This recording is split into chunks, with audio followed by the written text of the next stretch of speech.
first off, we're gonna be making some biscuits. So he needs to get out and get some hunting done. So now you could take this mix, you could roll them out all pretty.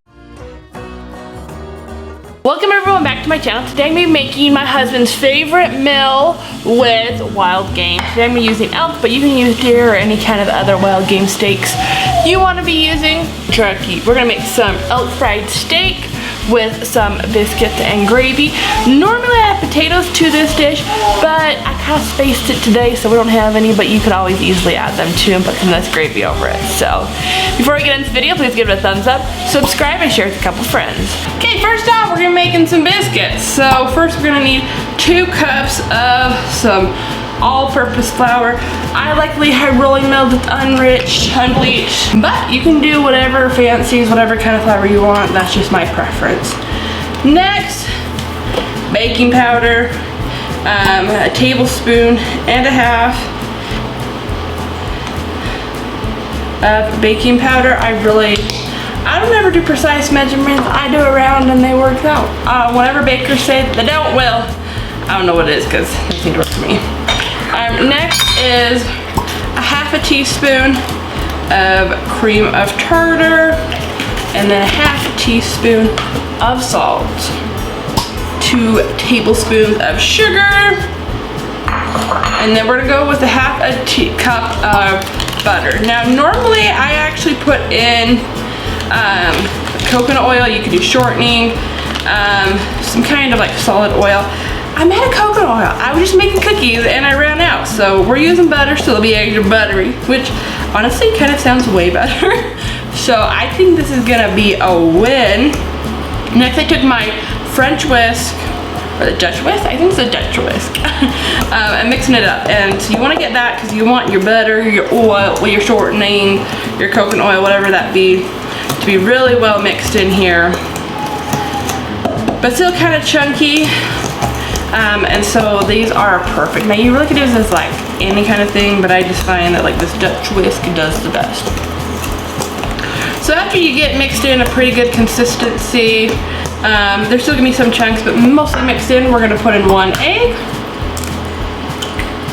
And then we're gonna put in 2/3 cup of milk.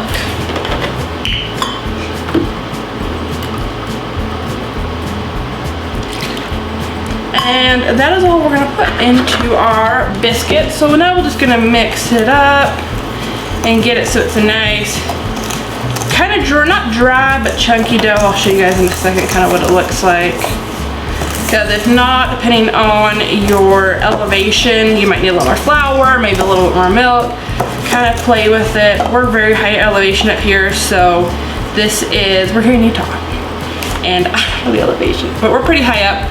And so this is like especially adjusted to like higher elevations. So you just kind of play with it. So this is kind of my mix. Kind of solid, but still workable. Now normally I actually double this because we'll do a lot of biscuits and gravy with it. It's really, really yummy. But I decided to shorten it today because we're doing a lot of meat and other stuff, and I don't eat quite as much food in our house right now.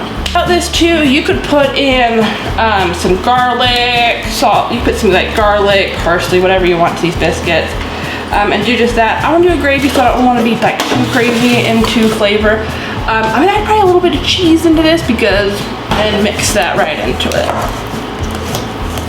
Alright, so I just oil down my pan. Now you can spray. I usually have like a sprayer of oil and then I put that in, but mine broke and I have a spare and I don't know where that spare is. So we've just been rubbing it down. Now you could take this mix, you could roll them out all pretty.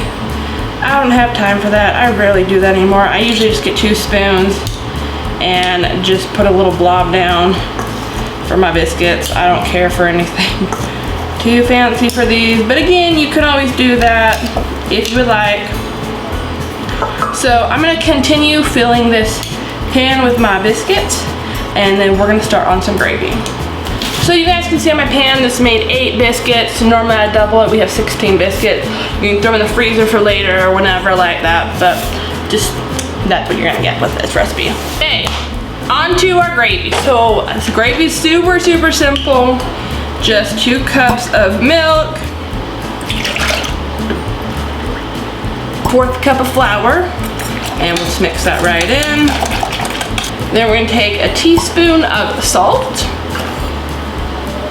and 1/4 teaspoon of pepper. Now I'm gonna let this cook until it is starting to thicken up. Once it starts thickening up, I'm taking it off. I'm also making up some sausage. This is homemade sausage we get. I go to Costco, I get their big thing of,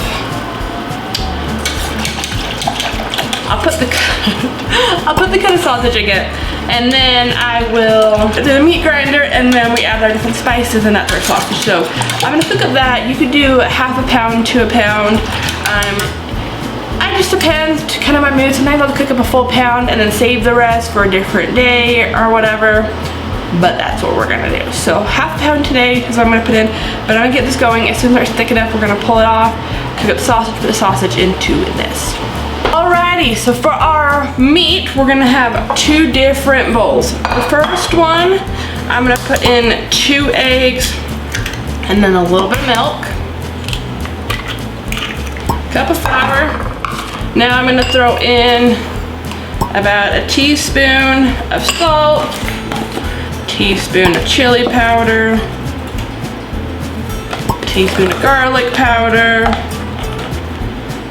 1/2 teaspoon of salt, and then I have diced onions. I have diced these up, freeze dried them. I'm gonna put around a teaspoon of those. Now you can put in any onion you get. You could do diced, you could do like onion powder, but that's just what I have. So I'm gonna mix this up a little bit. Now sometimes if I'm in a hurry too, you could always just throw in some steak seasoning into your flour, and I've done that plenty, but we're gonna go a little old school today and do a few different spices. Alright, so we got this all mixed up.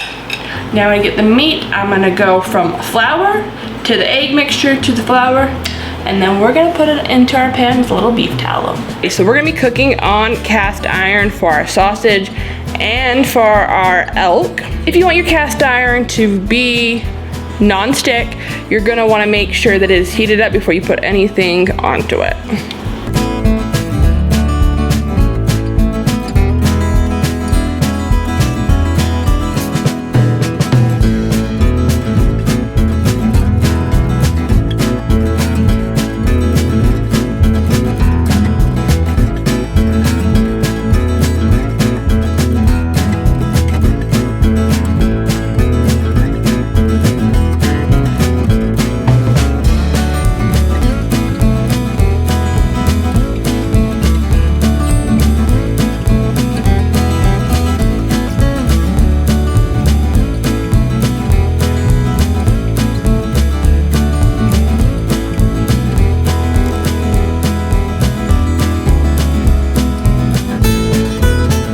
Thanks everyone for watching this video. Hope you guys liked it with our elk fried steak with our little wild game. If you guys liked it, please give it a thumbs up, subscribe, and share it with a couple friends that also love to cook with some wild game, or you think needs to get out and get some hunting done. So hopefully you guys have a great day, great night. God bless.